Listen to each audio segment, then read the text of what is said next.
Hello everyone and welcome to another Middle Game episode with Coach B and masteryourchess.com. This will be the last video of the Middle Game series going from 1600 to 1800. Later on I will complete this Middle Game course talking about the rest of the imbalances, but only after I finish the rest of the material going from 1600 to 1800 in my beginner to master chess course I started on my website. For many amateurs, the king is the main target from the first move. However, playing chess that way stops you from using new skills and ideas and also prevents you from incorporating steady, beautiful plans and strategies in master chess that often have absolutely nothing to do with attacking the opposing king. Almost the entire Middle Game course is focused on positional play and strategic view of imbalances, but you might ask yourself, is there a case where going after the king is the right thing to do? The answer is definitely yes. And in this video, we will cover when you must go after the enemy king because the imbalances of the position demands it. In the video, we will not explore gambit openings that lead to a kingside attack, nor talk about how to slowly build an attack on the enemy king. Instead, we will look at the single most common example of a king begging to die, which is the uncastled central king. If your king is safely castled while your opponent is in the middle of the board, you need to train your mind to view that central king as a target and immediately try to take advantage of it. At the very least, active play in the center should allow you to make some important gains as your opponent struggles to get his king to safety. And in this video, we will go over some games played by International Master Jeremy Silman and also some scholastic games. So let's get started. This first game is a game played by Silman versus Valero in Los Angeles in 1990, and I'm just going to fast forward through the moves and stop to comment at the critical times of the game.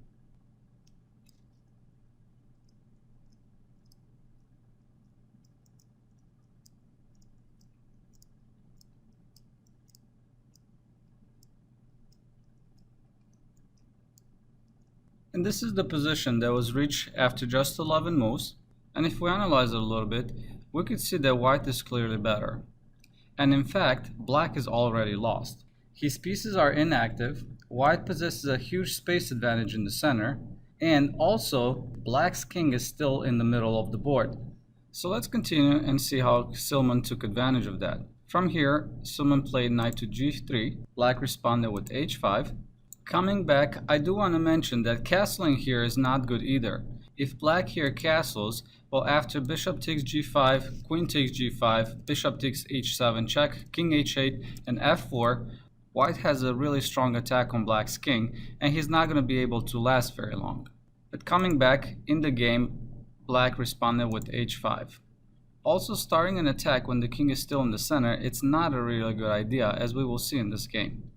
From here, white responded with f4, knight to e6, pawn to f5, knight e to f8, queen to e2.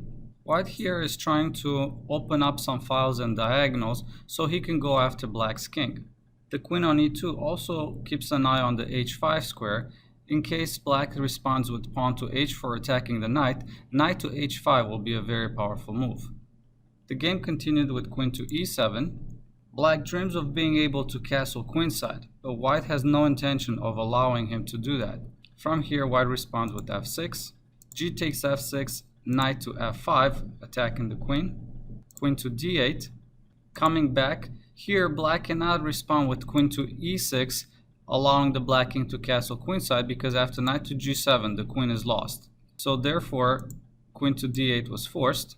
And here, white responded with knight to g7 check, king to e7, e takes f6 check, and black resigned. Because after king to d6, knight to f5 check, king to c6, bishop to b5 is checkmate.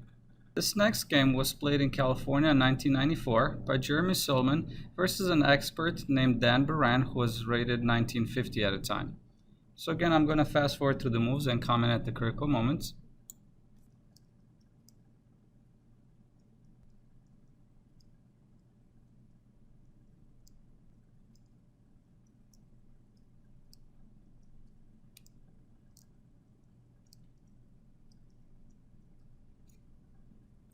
This is the position that was reached after just 8 moves, and right now both kings are in the center of the board. However, white's king is safely tucked in behind its pawns while black's king is wide open, and as a result, he's going to be targeted. The game continued with h takes on g5, and then black responded with bishop takes b2. This was an act of greed, which is far more than his position will be able to handle.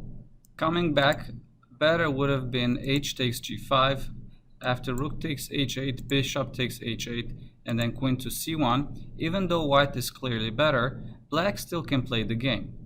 But bishop takes b2 was played. White responded with knight to c3, bishop takes a1, queen takes a1. Black's dark square bishop was far more important than white's rook.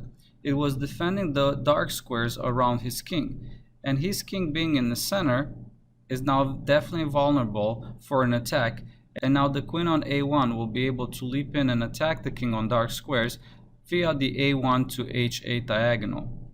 From here, the game continued with h5. White responded with knight to d5, rook to f8, queen to e5 check, and black resigned as checkmate cannot be prevented anymore. This next game was played by Lefebvre versus Silman in 1990 at the US Amateur Team West.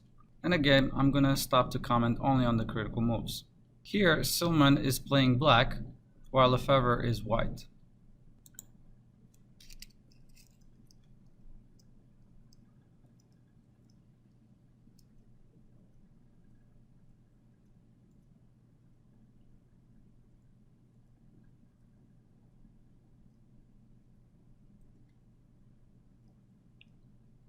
This is the position that was reached after 13 moves, and if we look at it, we can see that white's position is a total disaster. He is behind in development, black's king is safely castled, while white's king is in the center of the board. And by now, we should know the drill. Seeing that the enemy king stayed in the center for too long, immediately we should get excited and go for its destruction. We want to make sure not to allow it to castle to safety. We want to bring as many pieces to embattle the area as possible and prepare for some decisive penetration. Also, we want to rip open some lines and go for his throat. So let's take a look and see how Silman did that in the game. The game continued with knight to e5. The knight takes up a strong post and prepares a decisive blow. Here, white responded with bishop to e2. Coming back, it will be too late to castle here. If white castles now, after knight to f3 check, knight takes f3, bishop takes f3, h3, queen to g6, pawn to g4, knight takes g4, queen to d4, knight to e3 is checkmate. So coming back, bishop e2 was played, from which black responded with knight to d3 check, trying to open up the center e-file towards white's king. Bishop takes d3, e takes d3, queen takes d3, rook f to e8 check, king to f1, and bishop to f5. Here the queen cannot capture on f5 as black will respond with queen to d1 checkmate. So white moved the queen to f3, bishop to d3 check, and now white resigned. There's no way to stop checkmate here. If the queen captures on d3, then queen to d1 is checkmate, and if the king moves to g1, rook to e1 is checkmate. Now, I want to mention that, of course, a central king isn't always a death sentence. For example, if the center is closed, then a longer than usual stay in the center might be acceptable, since the enemy pieces can get into the offending position. And at times, players of all levels, even grandmasters, will temporarily put off castling since they feel that they can make serious gains with other moves. Sometimes this works, and sometimes the sky falls on their head. Either way, a player will instantly be aware of the situation and look for a hard way to punish his opponent's concept. If you can't punish it, then the opponent's idea is playable and you just go ahead with the game in a normal fashion. However, oftentimes you will be able to punish the central king for not castling. And this concludes our lesson for today. Stay tuned and we're going to take a look at some more games that will also cover this topic. If you liked my video, please subscribe and don't forget to check out my new website, masteryourchess.com, where you can learn, practice, test, and master your chess knowledge.